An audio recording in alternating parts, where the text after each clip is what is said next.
How do you transition from the daughter that everybody would dream of to sitting in a car plotting the death of your family? Every parent in America wants to know, what do we look for? How does this happen? Imagine, in the middle of the night, when you are sound asleep, someone breaks into your bedroom with a handgun and a sword and kills your entire family, including children. Sounds like a dreadful nightmare, right? But the nightmare got as real for the Caffey family as the horrific events of this brutal family slaughter are. This is the story of a sociopathic 16-year-old girl with an antisocial personality disorder who plotted the murder of her family with her teenage lover and later went on to have sex with her accomplice while her house burned down to ashes. The crime was so unimaginable and ugly that it shook the whole nation, and every parent wanted to know what would make their children commit such a cruel act of violence. Erin Caffey, daughter of Terry Caffey and Penny Caffey, came from a conservative and protective family. She had two little brothers, Matthew Caffey, 13 years old, and Tyler Caffey, 8 years old.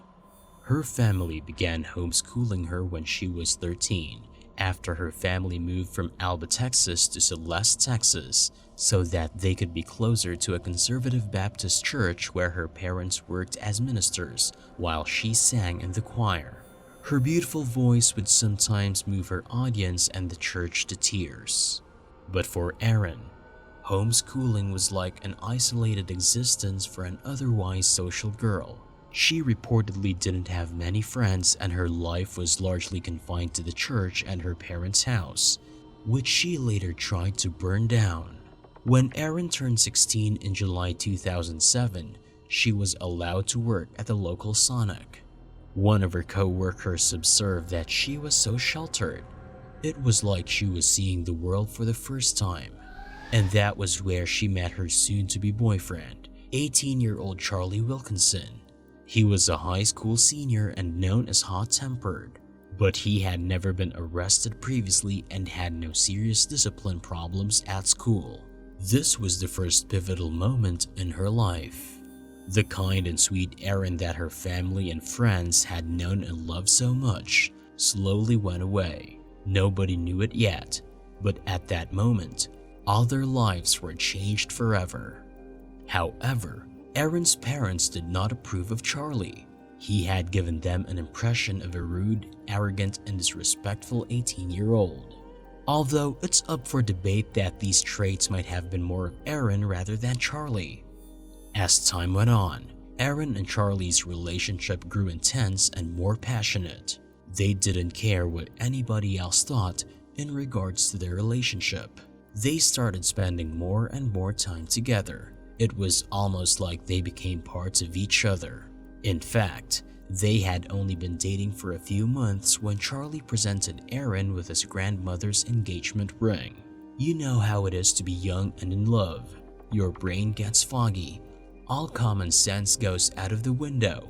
And sometimes it's hard to see what is so clear to everyone else around you. As Erin began to shut off everyone from her life except Charlie, secluded herself from the rest of the church, and started to engage in inappropriate PDA, her parents also began picking these changes in her behavior.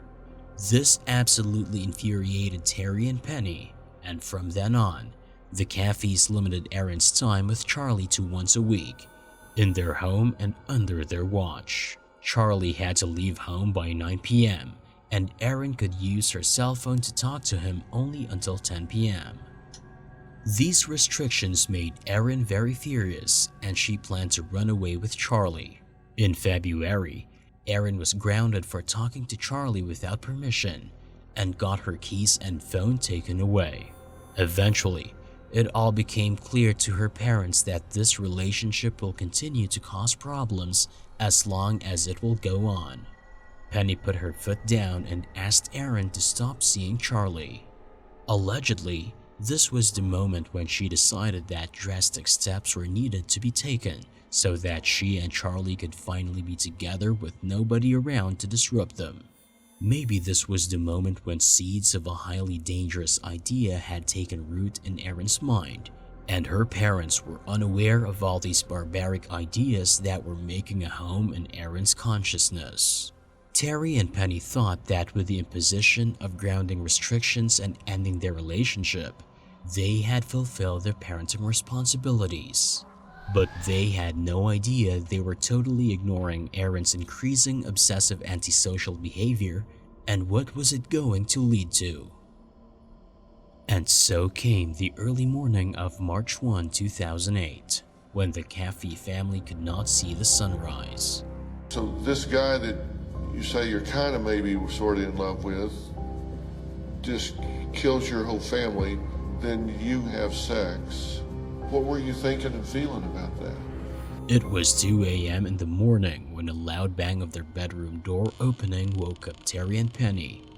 I'd wake to the sound of our door slamming up against the wall. The two little kids, Matthew and Tyler, were asleep in the rooms upstairs. The two intruders burst into the couple's bedroom and opened fire, shooting them several times. Bullets showered the bedroom, and before Terry and Penny could make out what was happening, they were shot multiple times on their bodies. It was a horror that they had not even thought of in their lives. Your father, Terry, heard your mother say to Charlie, "Where is Terry?" To which Charlie replied, quote, "Terry is dead. Quit fighting this and it will go quick." And then he heard Charlie tell Penny, "Die, bitch, die." To save Penny from the shots, Terry jumped on her and took 2 bullets straight on his face. Not only did they break and shooting hysterically, but they also came in carrying 2 samurai-style swords. After Terry took blows on his face, he flung out of the bed and the intruders shot Penny several times more. Then they shot Terry 3 more times in the back and once in the back of the leg. All in all, Terry took 11 shots on his body. Terry could not feel the right side of his body, and even when he tried to speak, nothing came out of his mouth. Then one of the killers took a sword and stabbed Penny in the neck, nearly decapitating her. He put the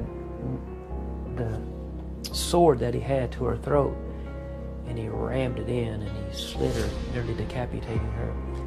And every time she'd take a breath, I could hear the gurgling of the blood come out of her. Terry began to panic as he thought of his children who were asleep, and he knew that they would wake up. He was trying to get up when he heard Matthew cry out, "No, Charlie, no. Why are you doing this?" It was Erin's boyfriend, Charlie, with his friend, who was later identified as Charles Wade, who was trying to murder the whole family. When Terry heard Charlie's name mentioned by Matthew, he knew who was in this house and why he was there. Then Terry heard a gunshot. He tried to get up, but as the blood rushed to his head, he collapsed. It was Matthew who had been shot dead. All this while, Tyler rushed and hid in the closet, but Wade found him hiding, and both of them took turns stabbing Tyler to death. Once Charlie and Wade were sure they had killed everybody, they took out their pocket lighters, set the house on fire, and fled the scene. It was a frightful sight of a family being slaughtered and a house burning down to its ashes. As Charlie and Wade escaped, they expected all of the family members to die, but Terry Caffey miraculously managed to survive. I knew I wasn't able to get upstairs because the flames were just pushing me back into the bedroom, so I crawled on the bed and found Penny. She was already gone. I finally managed to crawl out our bathroom window and then drag myself away from the house, said Terry. I just witnessed the murders of my family. Roughly 2 hours passed from the start of the attack until Terry was able to crawl 300 yards through the woods to neighbor Tommy Gaston's house. I said, "God, just let me make it to my neighbors. I gotta identify the killers."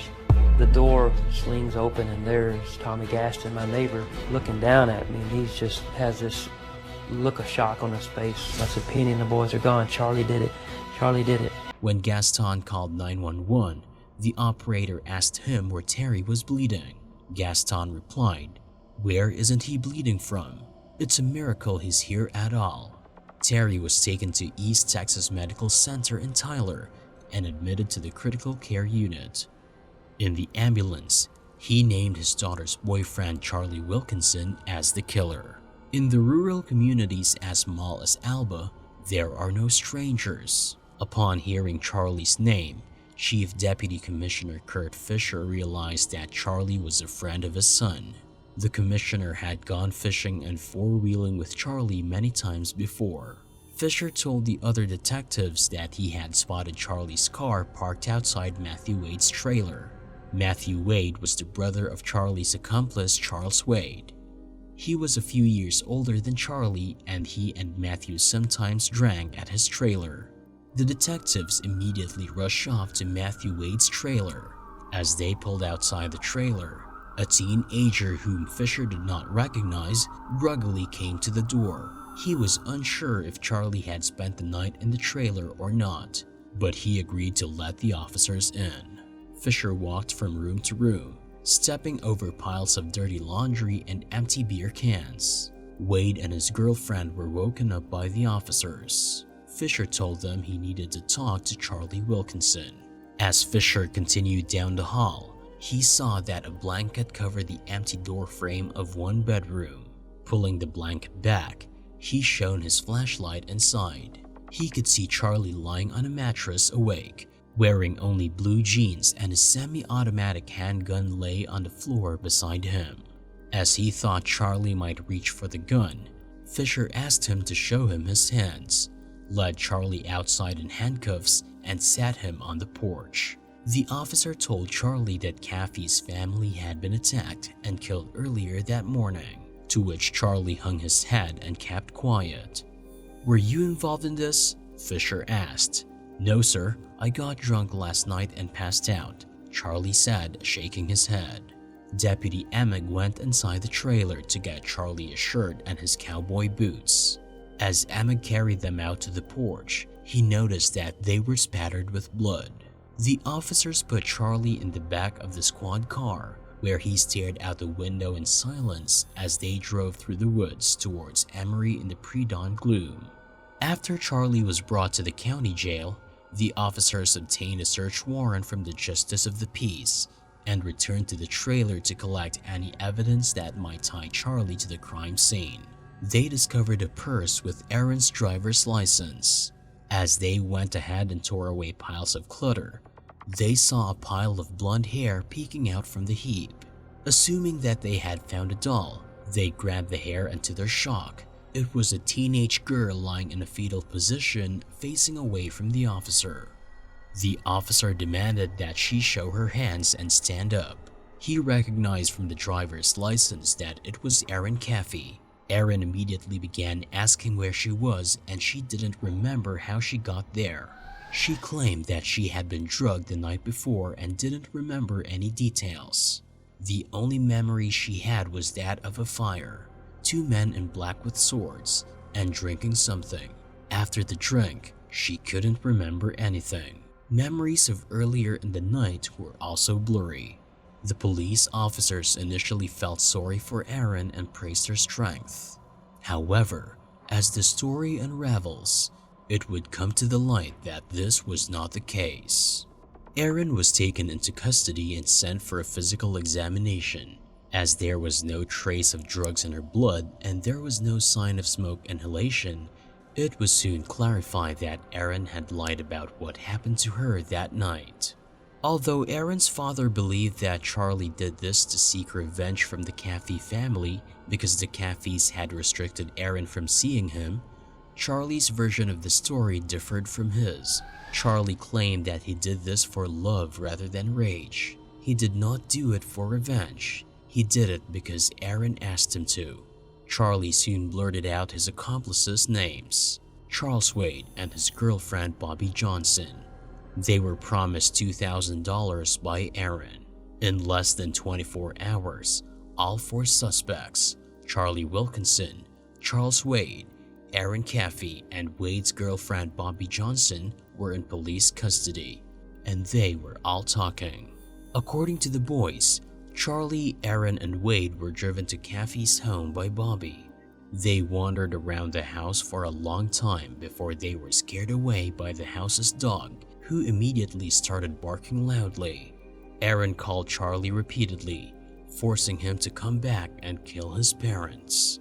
She said she would bring the dog inside so it wouldn't wake anyone up. But as the boys were still hesitant, Erin snuck out with them in her pajamas. Bobby drove them to a cemetery where they sat for an hour and planned the murder of the Caffey family. Charlie said that he tried to convince Erin to run with him instead, but she insisted that she wanted them permanently gone. And not just her parents, she wanted her little brothers killed too, as she said they were annoying. They drove back to the house again. This time Erin took care of the dog and sat in the car with Bobby outside the house, while her friends carried out the murder of her family inside.